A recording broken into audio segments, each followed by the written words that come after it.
Finance का सबसे best form है या उसकी भी कुछ लिमिटेशंस हैं। Hello student, welcome back to the commerce simplified by प्रज्ञा।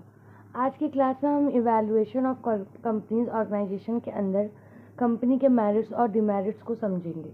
हम जानेंगे कि कंपनी फॉर्म में क्या मेजर एडवांटेज है और किन लिमिटेशंस के वजह से चैलेंजेस क्रिएट हो सकते हैं। अगर हम बात करें इवैल्यूएशन ऑफ कंपनी ऑर्गेनाइजेशन में, तो सबसे पहले तो समझना होगा कंपनी क्या है। तो कंपनी एक ऐसा ऑर्गेनाइजेशन होता है जहाँ बहुत सारे लोग मिलकर पैसा इन्वेस्ट करते हैं, जिनको शेयर होल्डर कहते हैं।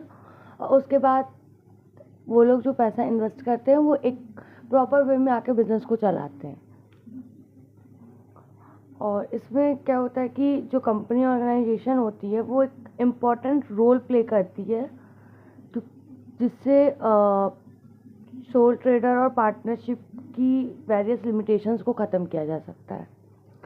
सबसे पहली बात तो सोल ट्रेड और पार्टनरशिप में बहुत सारी ऐसी चीज़ें हैं जो कंपनीज ऑर्गेनाइजेशन में नहीं है, और वो एक तरीके से प्रॉफिट भी है।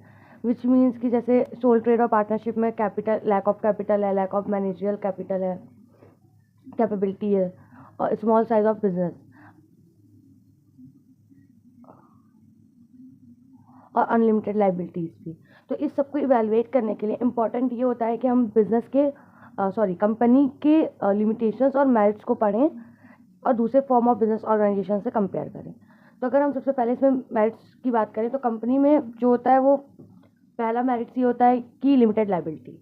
ये एक तरीके से एडवांटेज है कंपनी में। क्यों? क्योंकि इसमें जो कंपनी के शेयर होल्डर्स होते हैं उनका जो लॉस होता है वो लिमिटेड होता है। विच मीन्स अगर हम एग्जाम्पल से समझें कि किसी कंपनी का शेयर होल्डर 10,000 रुपीज़ का ही सिर्फ शेयर होल्ड किया है उस कंपनी में, तो कंपनी में अगर बहुत बड़ा लॉस भी हो जाता है तो उसको सिर्फ 10,000 तक का ही लॉस होगा। उसकी पर्सनल प्रॉपर्टीज़ वगैरह, घर, कार, ज़मीन वगैरह नहीं बेची जाती है। इसमें क्या होता है कि कंपनी का जब लॉस जो होता है, रिस्क जो होता है लिमिटेड होता है, तो इन्वेस्टमेंट करने से भी इन्वेस्टर्स डरते नहीं हैं। दूसरा, शेयर ट्रांसफ़र फैसिलिटीज़। तो जो ज़्यादातर जो कंपनीज पब्लिक सेक्टर्स में आती हैं उनके शेयर जो होते हैं बहुत ट्रांसफरेबल होते हैं। विच मीन्स कि वो अगर उनको ज़रूरत पड़ी तो वो शेयर्स खरीदे, और फिर ज़रूरत कल को वो शेयर्स की वैल्यू कम हो गई तो स्टॉक मार्केट में जाके बेच दिए। इससे ईजिली उनके पास कैश अवेलेबल हो जाता है और ये बिज़नेस का जो फॉर्म होता है वो एक तरीके से लिक्विड हो जाता है, जिससे उनको शेयर्स वगैरह खरीदने बेचने में बहुत आसानी होती है। अगर हम एग्जांपल की बात करें तो मतलब कोई अगर शेयर होल्डर, उसने शेयर खरीदा और मे बी उसने आज खरीदा और कल उसके शेयर्स की वैल्यू गिर गई, तो वो स्टॉक मार्केट में जाकर उस शेयर को बेच के कैश ले सकता है। इन फ्यूचर उसको फिर से कुछ बाय करना होगा तो। थर्ड है इसमें कंटिन्यूटी। कंटिन्यूटी का मतलब है कि बिजनेस चलता रहेगा, कंपनी चलती रहेगी, चाहे उसके मेंबर्स मतलब चाहे शेयर होल्डर की डेथ हो जाए या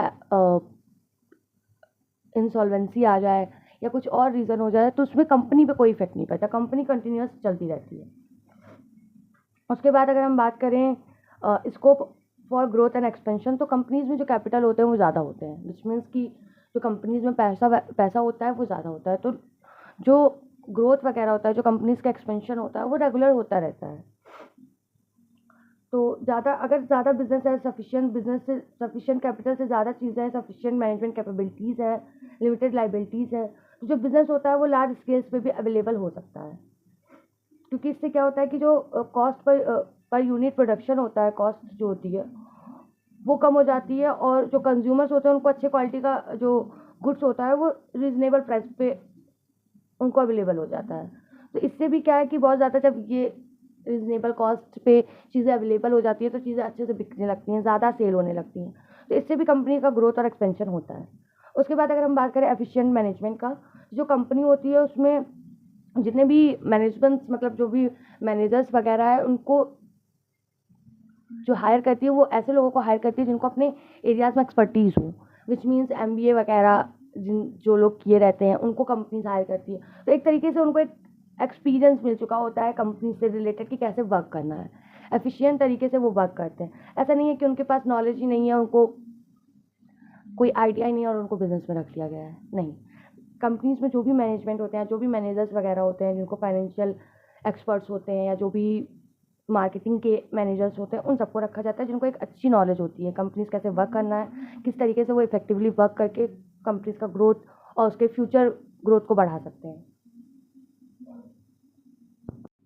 अब अगर हम बात करें लिमिटेशंस की या डीमेरिट्स की, तो कंपनी ऑर्गेनाइजेशन में बहुत सारी लिमिटेशंस भी हैं, जैसे डिफ़िकल्टी इन फॉर्मेशन। कंपनी बनाना आसान नहीं होता है, बहुत सारे लीगल डॉक्यूमेंट्स और फॉर्मेलिटीज़ पूरी करनी पड़ती है।